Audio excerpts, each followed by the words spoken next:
この世界には人の運命を司る何らかの超越的な律、神の手が存在するのだろうか。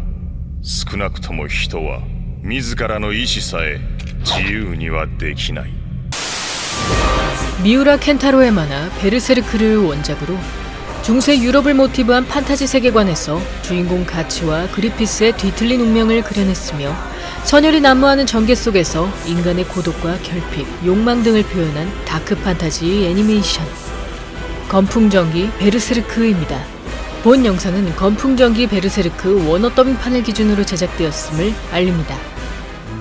미들랜드 왕국과 튜더 제국의 전쟁이 100년에 다다를 무렵 미들랜드 왕국의 용병이었던 감비노는 아이를 유산하고 미쳐버린 자신의 아내가 교수형을 당한 시체무리에서 살아있는 갓난아기를 데려온 것을 발견하고 이에 그 아이에게 가치라는 이름을 붙여준 감비노는 그가 얼마 살지 못하리라 생각한 것과 달리 오히려 3년 만에 아내가 흑사병으로 죽고 자신은 전투 중에 폭발에 휩쓸려 한쪽 다리를 잃고 맙니다. 그러자 가치가 불행을 부르는 존재라고 생각한 감비노는 자신의 아버지처럼 따르고 부양해주던 그에게 사리까지 품게 되는데 一体何の恨みがある。恩をあだで返しやがって。てめえは死ぬべきだったんだよ。母親のむくろの下で死ぬべきだったんだよ。てめえは死ぬべきだったんだよ。貴様がシスを。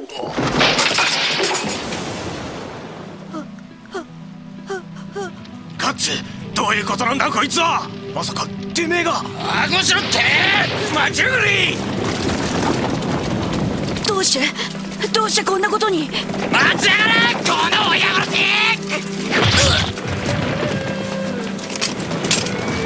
ああだったのか。ああ多分な。 6살 때부터 소년병으로 전장에 나섰던 가치는 지금껏 오직 감비노의 인정을 받기 위해 애써왔으나 졸지에 부모를 죽인 페류나가 되어버렸고 그 후 화살을 맞고 절벽에서 떨어진 그는 자포자기한 상황에서도 살아남겠다는 본능만이 남아 그 이후로도 용병으로서 칼을 휘두르고 살아갑니다.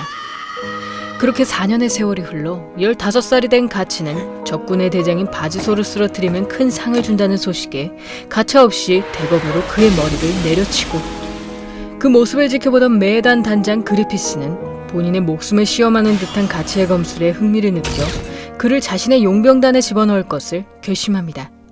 그 과정에서 가치에게 큰 상처를 입힌 그리피스는 출혈 때문에 그의 체온이 급격히 떨어지자 자신의 부하인 캐스커에게 밤새 가치의 곁에서 몸을 데워줄 것을 부탁하는데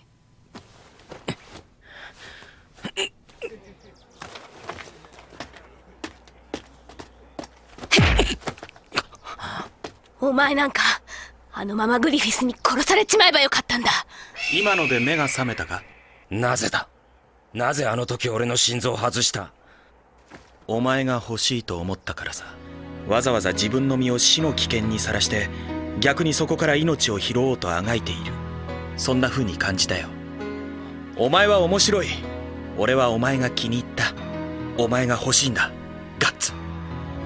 嫌だと言ったら仕掛けてきたのはそっちだ。俺とお前は敵同士ってわけだ。どうするつもりだ。こいつでケリをつける。俺が勝ったら煮るなり焼くなり好きにしな。力ずくっていうのも嫌いじゃない。俺は欲しいものは絶対手に入れる。そんな目腐った態度が気に食わねえんだ。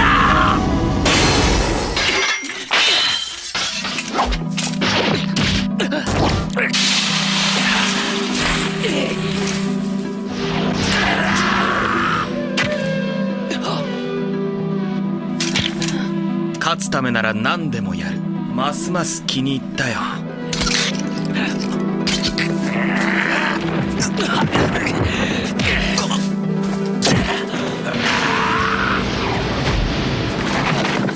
素直に負けを認めるか、それともこのまま肩の関節を抜かれるか。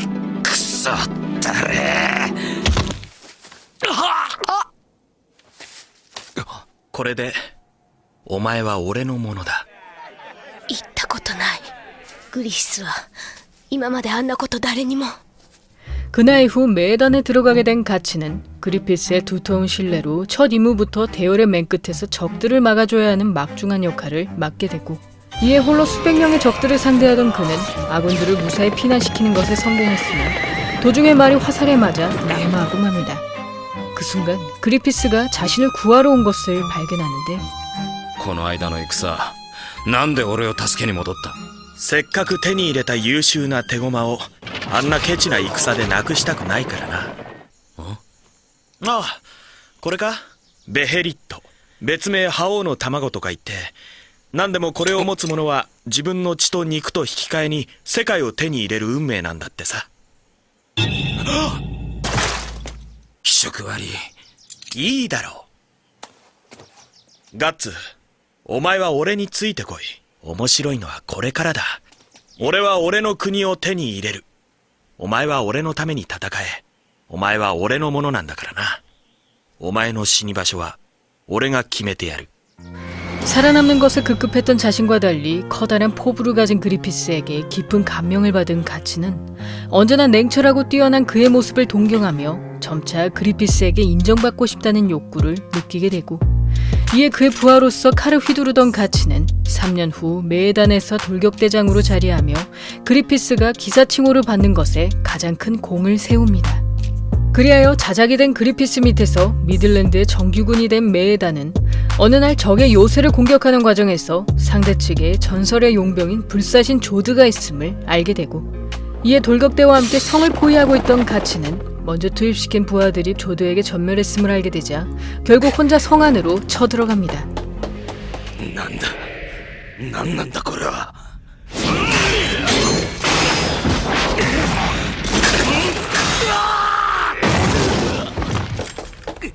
見事だ。化け物。俺の剣をここまで受けた人間などこの50年一人もいなかったぞ。どうする？これ以上かわしきれない。剣だけなら互角ってわけか。おお、人たちに全てをかけるか。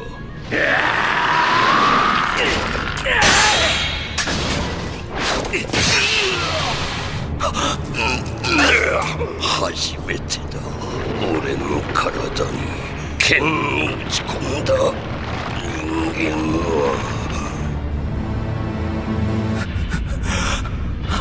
さあ戦い。俺を失望させるな。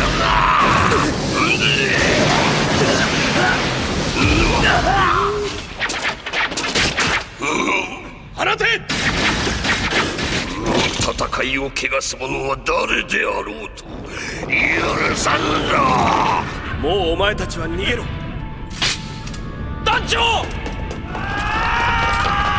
大丈夫か？バカ野郎、なぜ来た？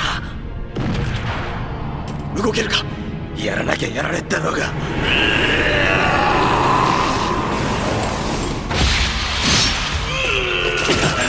ガッツ！ガルビス！これは覇王の卵だ。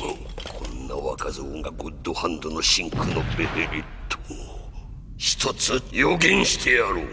貴様がもしこの男にとって真の友と言える存在ならば、この男の野望がついえる時、その時貴様に死が訪れる。決して逃れられぬ死が。 그 후 중상을 입은 그리피스를 발견한 캐스커는 본인의 목숨을 걸 정도로 가치를 소중히 여기는 그의 모습에 질투를 느끼며 그 분풀이를 모두 가치에게 쏟아내고, 그런 캐스커의 말이 신경 쓰였던 가치는 자신이 정말 3년 동안 성장한 것이 없는지 고민하던 중 다시금 조드의 예언을 떠올립니다. ノスフェラトーのゾッドか。悪い夢でも見ていたような気がするよ。この世界には人知の及ばない巨大な何かが存在するという証拠かもしれないな。例えば神と呼ばれる何か。悪魔じゃねえの？さあね、同じことだろ。ゾッドはあれのことを知っていた。こいつには魔除けの力もあるみたいだな。また借りができちまったな。3年前お前は俺に優秀な手駒を失えないと言った。そのたかが手駒一つのために命を落としかけるとは沈着冷静なお前さんとしては冴えない話だぜ。なぜだ？わけなんてないさ。何も俺がお前のために体を張ることにいちいち理由が必要なのか。 처음으로 누군가에게 이유 없는 애정을 받아보게 된 가치는 점차 그리피스를 자신의 친구로 여기며 그를 위해 칼을 휘두르겠다는 결심을 다지게 되고, 한편 출세가도를 달리는 그리피스가 거슬렸던 왕의 동생 율리우스 장군은 그가 이번에 백작자기를 받은 것도 모자라 매년 자신이 맡았던 왕의 사냥 호위까지 매단에 넘어갔다는 소식을 듣게 됩니다. 그러자 그리피스의 암살을 결심한 율리우스는 보스 대신의 권유로 사냥터에서 그를 죽일 것을 계획하여 그리피스가 샬로트 공주를 도와주는 틈에 맹독을 바른 화살을 발사하고, 그러나 목에 건 베에리트 덕분에 화살에 관통하지 않은 그리피스는 자신을 노린 사람이 율리우스임을 직감하자마자 몰래 가치에게 암살을 부탁합니다. 그 후 율리우스의 저택에 숨어 들어간 가치는 그에게 엄한 가르침을 받는 율리우스의 아들을 보며 감비노에게 인정받으려던 자신의 어린 시절을 떠올리는데,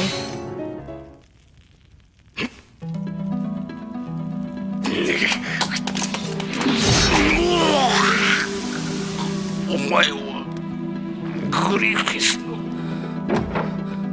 て見られた。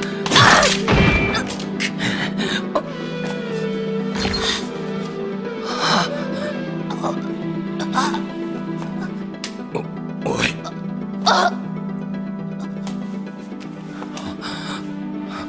グリフィス。待て。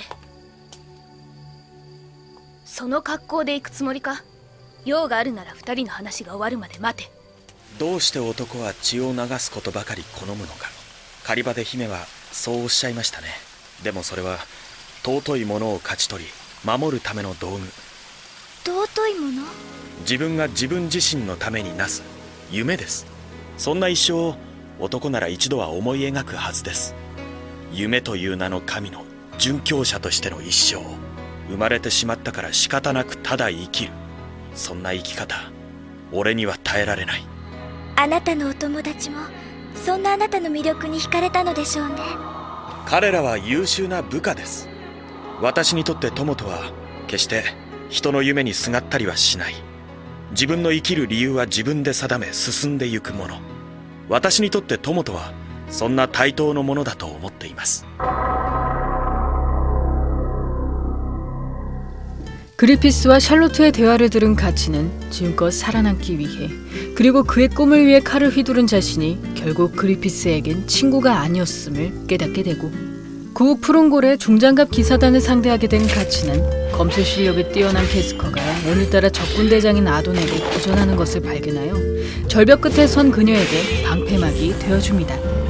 그 순간 갑자기 캐스커가 정신을 잃은 것을 발견한 그는 옆구리에 아돈의 화살이 박힌 채로 그녀와 함께 절벽 밑으로 떨어지고, 이에 캐스커가 월경 중이었음을 알게 된 가치는 불을 피울 수 없는 상황이었기에 결국 3년 전 그녀가 자신에게 해줬던 것처럼 맨몸으로 캐스커의 체온을 올려줍니다.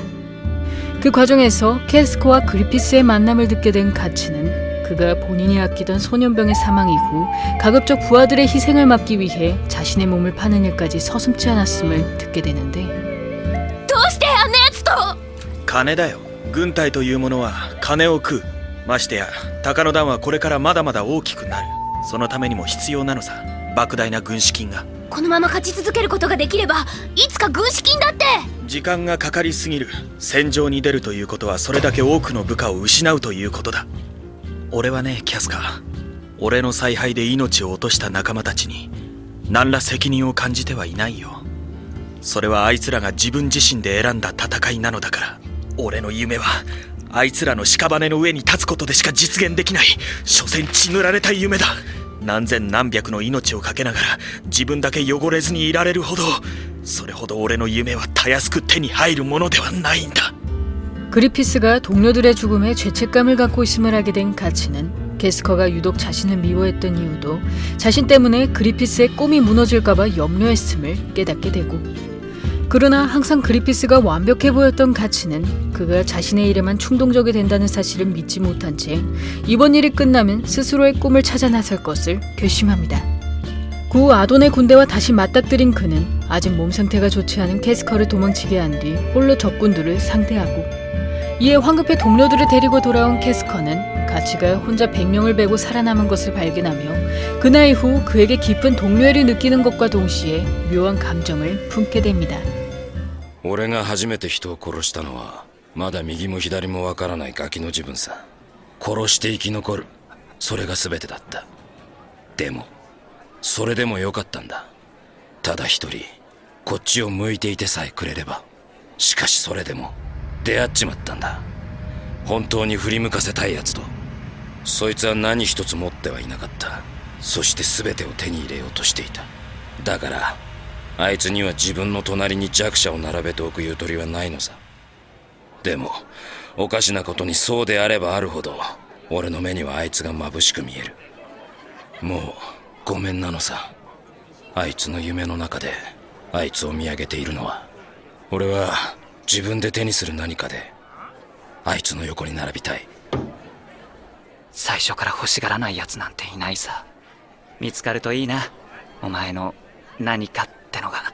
お前キャスカを誘ってみちゃどうだ？ああ、あいつはグリフィスが。キャスカはグリフィスとは一緒になれないと思う。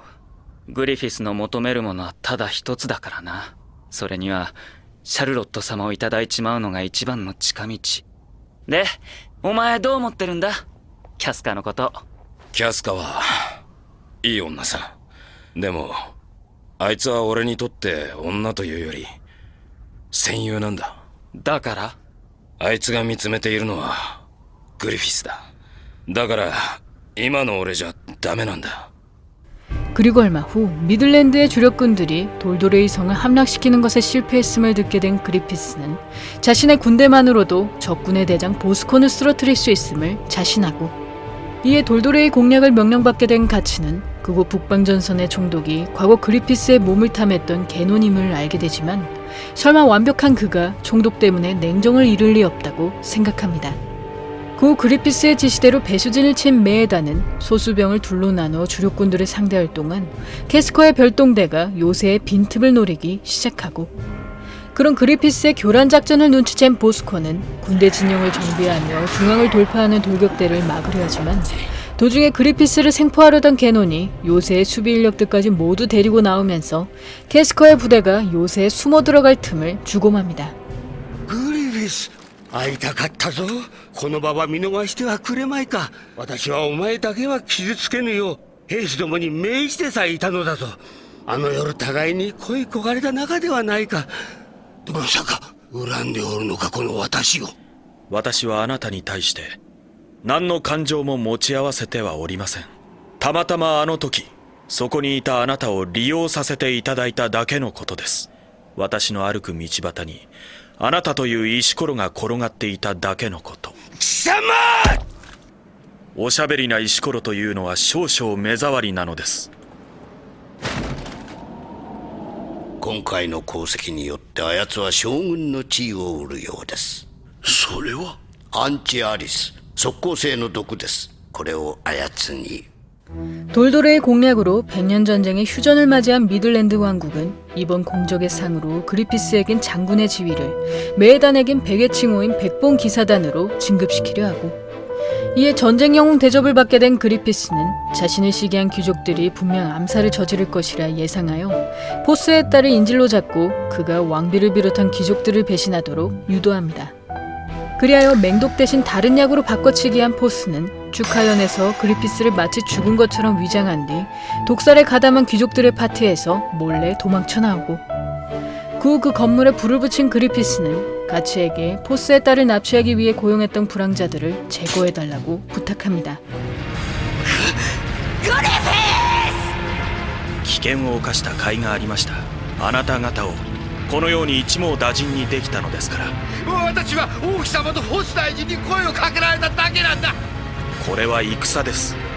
戦場に観覧席はないのです。貴様のような下船の輩がミッドランド王妃であるこのわらわを焼き殺すというのか。戦場で死ぬのは王族でも貴族でも平民でもありません。敗れた者が死ぬのです。終わったようだな。ああ、片付いたぜ。全部な。死んだ当人が裏で糸を引いてるとは誰も考えないだろうな。ひどいやつだと思うか？ああ、こんな薄汚い謀略の片棒を担がせ、しかも自分は手を汚さず、危険で辛い仕事は全てお前任せ。そんな俺をひどいやつだと思うか？これがお前の夢につながる道なんだろう。そう信じてるんだろう。何言ってやがる今さら。そうだな。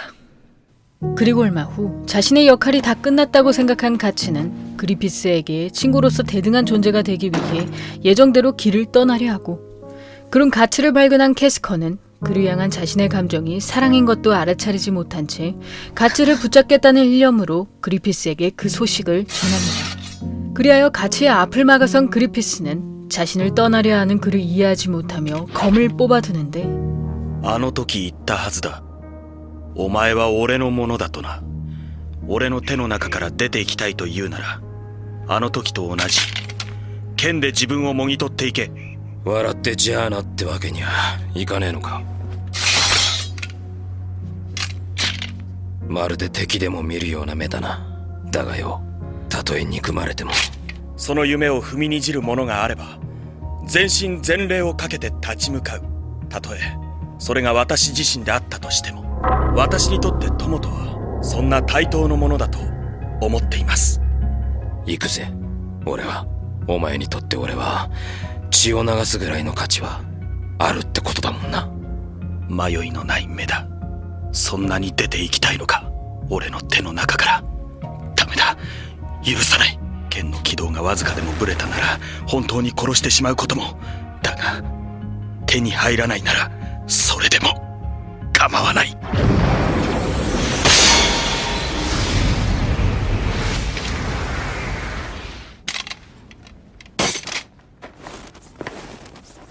じゃあな。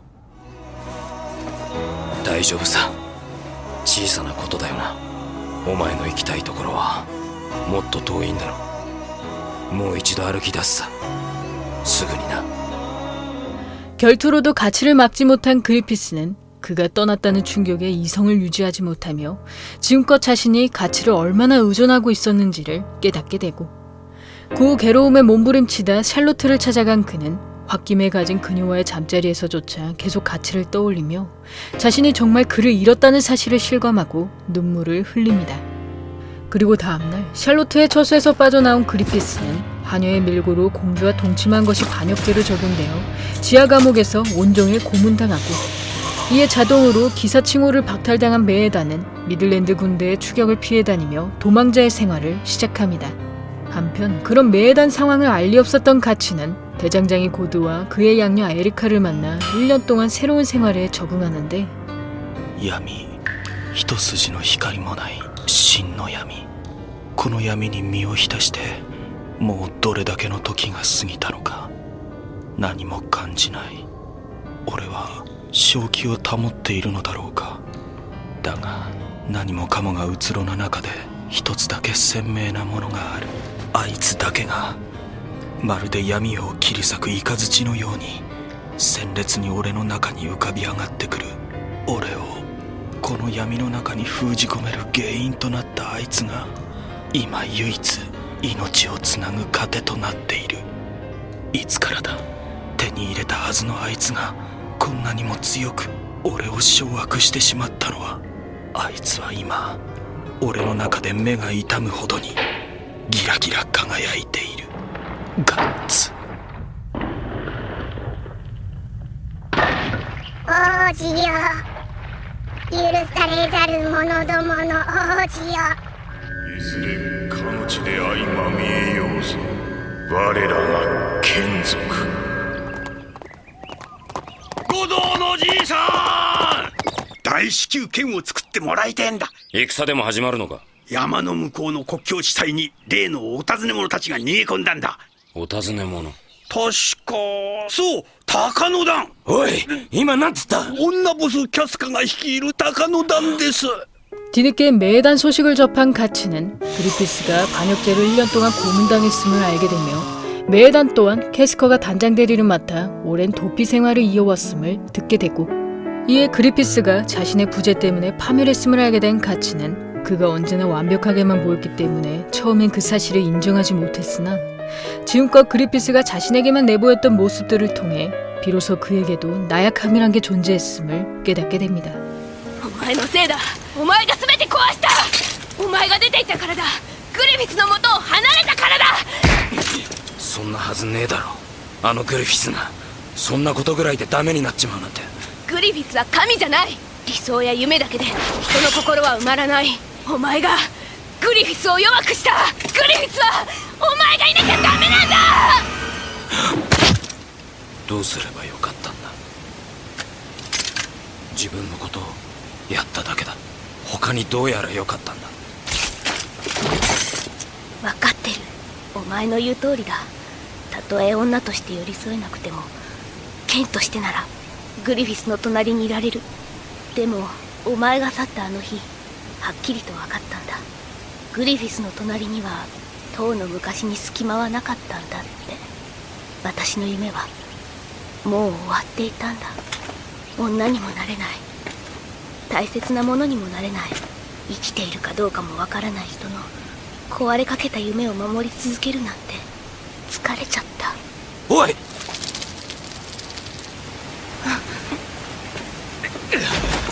何考えてんだよ。いつも私のせいで血を流しているな。バカ。 가치가 떠난 날 자신이 그를 사랑했음을 깨달은 캐스커는 지금껏 그리피스를 향한 자신의 감정이 거짓이 될까봐 애써 그 마음을 부정해왔으나 결국 가치를 마주함과 동시에 자신의 연심을 인정하게 되고 그 후 캐스커와 연인 사이가 된 가치는 그리피스를 구출한 다음 다시 자신만의 길을 갈 것임을 밝히며 그녀에게 함께 떠나자고 제안합니다. 그날 밤 그리피스를 구하러 간 가치와 캐스커는 1년간의 모진 고문으로 온몸이 망가진 그의 모습에 말을 잇지 못하고 그러자 그리피스는 처음엔 가치를 향한 배신감으로 그의 목을 붙잡았으나 가치의 눈물을 보자마자 그의 손을 잡으며 위로해 줍니다. いけない。私、お前といけない。あのグリフィスがあんなに小さくなってあんなに震えて今のグリフィスを置いてなんていけない。俺もお前は行かなくちゃ。お前がグリフィスの本当の友達なら行かなくちゃ。こんなところで何を怯えている。行こうよ。夕日はまだ沈んじゃいない。そう少し休みすぎた。もう行かなくちゃ。まだ終わっていないのだから。 가치와 캐스커의 대화를 듣고 있던 그리피스는 그가 곁에 남아주길 바랐으나 자신의 꿈만을 의식하고 떠나려는 가치가 야속하게만 느껴지고 그러다 다시 자신의 꿈을 떠올린 그는 이대로 멈출 수 없다는 생각에 마차를 이끌고 달리다가 돌부리에 걸려 몸이 튕겨져 나가고 맙니다. 그 과정에서 야망을 버린 안락한 삶을 상상하던 그리피스는 이런 몸으론 꿈을 이룰 수 없음을 깨닫고 자살을 시도하지만 그조차도 힘이 없어서 실패하자 절망의 눈물을 흘리고 그 순간 잃어버렸던 베에리트를 죽게 된 그는 하늘에 일식이 일어나는 것을 발견하는데 그르나今お前に肩をつかまれたら俺は二度とお前を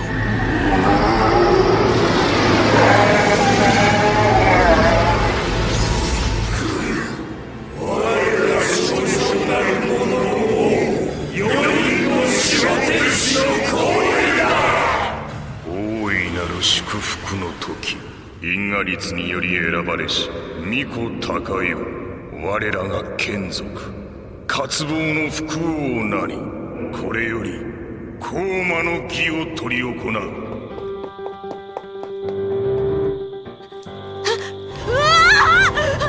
うるさい子だねまったく。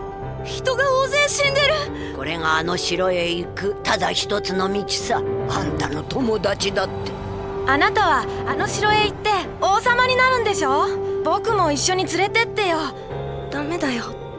もう死んでるんだもん。たちも一緒に連れて行ってくれよ。あんたの旗の下で戦わせてくれよ。ごめんよ。だいたいあの子たちをあんなにしちまったのはあんたじゃないか。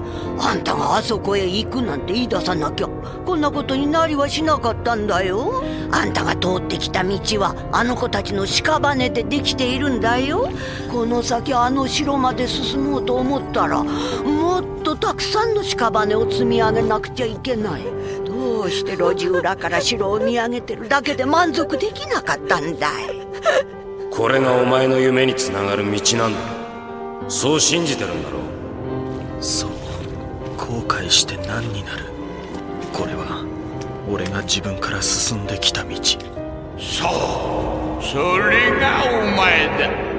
お前の目にあの城が何よりも眩しいのなら積み上げるがよい。お前に残された全てを。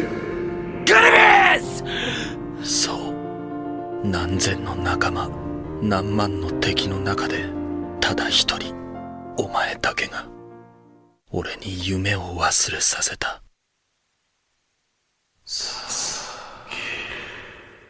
사실 베에리트는 인과율의 선택으로 손에 넣은 인간이 자신에게 소중한 사람을 산재물로 바쳐 사도라는 인간을 초월한 존재로 전생하게 하는 생물이었으며 그 중에서도 그리피스가 가진 진홍의 베에리트는 사도들의 왕인 고드엔드가 되는 패왕의 알이었고 이에 고드엔드의 설득으로 꿈에 사로잡힌 그리피스는 결국 가장 소중한 친구인 가치를 비롯한 매단 전원을 산재물로 바쳐 페모토라는 고드엔드로 부활하게 됩니다.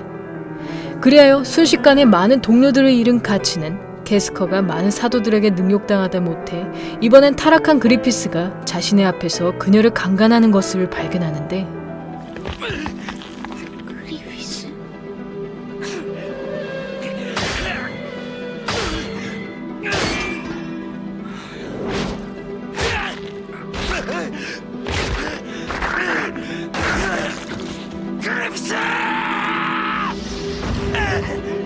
美しい胸に迫るわ。愛、憎悪、苦痛、快楽、生、死、すべてがここに。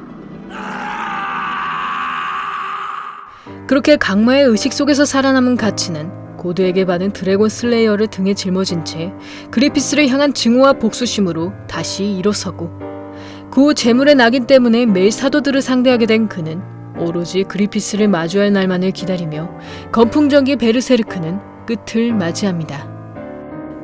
건풍전기 베르세르크는 원작 만화책 13권까지의 분량을 25편의 화수로 제작한 애니메이션이며 검은 검사편을 대부분 건너뛴 채 황금시대 편을 중심으로 전개하였고 특히 원작이 성인 만화였던 만큼 낯이나 잔인한 장면들이 자주 묘사되지만 TV로 방영되는 작품이었기에 원작보단 노출과 잔혹성을 많이 줄인 편이며 해골기사와 와이월드가 등장하지 않거나 그리피스의 구출 과정을 축소시키는 등 분량 조절로 다수의 스토리 생략이 존재합니다. 그 중에서도 애니판의 경우 감비노가 가치의 몸을 팔아넘긴 장면이나 국왕의 샬로트 겁탈신, 왕비와 율리우스의 불륜 등 선정적인 설정들이 대거 삭제되었으며 그로 인해 가치가 어째서 남이 자신의 몸을 건드리는 것을 혐오하는지, 그리피스가 왜 유독 심한 고문을 당했는지, 왕비가 그리피스의 독살에 앞장섰는지 등 일부 설정의 원인이 해소되지 않은 모습을 보이고 또한 해골기사를 등장시키지 않은 채 애니의 결말을 강마의 의식에서 마무리하면서 어떻게 가치가 그 의식 속에서 빠져나올 수 있었는지 궁금증을 자아내고 있습니다.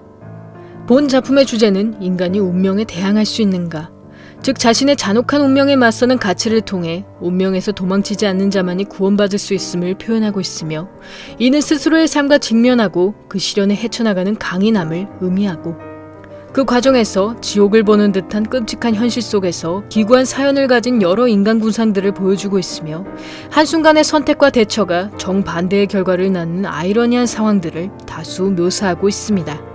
개인적으로 본 작품에서 가장 인상 깊었던 점은 바로 가치와 그리피스의 관계였으며 이미 서로에게 소중한 존재였지만 각자의 결핍을 이해하지 못한 탓에 결국 파국을 맞이한 그들의 관계는 베르세르크의 가장 큰 매력이라 할 수 있을 만큼 작품의 깊이를 한층 더했고 특히 그리피스를 친구로 여겼던 가치와 달리 그리피스는 가치를 친구 이상의 소중한 존재, 즉 영혼 공동체처럼 여겼다고 할 수 있을 정도로 다소 복합적인 감정을 보이고 있으며 그는 가치가 자신의 나약함까지 감싸줄 수 있는 사람이라 생각했기에 그에게 의존함으로써 왕관의 무게를 견딜 정신력을 유지해 나갑니다.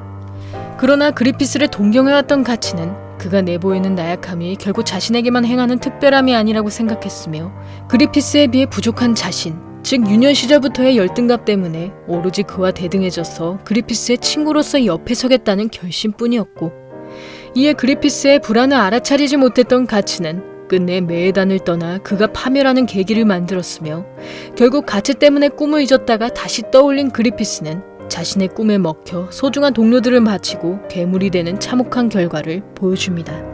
현재 본 작품은 작가의 갑작스러운 사망으로 미완성으로 남을 뻔했으나 이 작품의 결말을 아는 동료 작가가 그의 어시스트들과 함께 연재를 이어가고 있으며 비록 원작 작가의 그림과 연출력이 고스란히 표현되진 못하지만 이렇게라도 가치의 마지막 여정을 볼 수 있다는 사실이 정말 기쁜 일이 아닐 수 없습니다.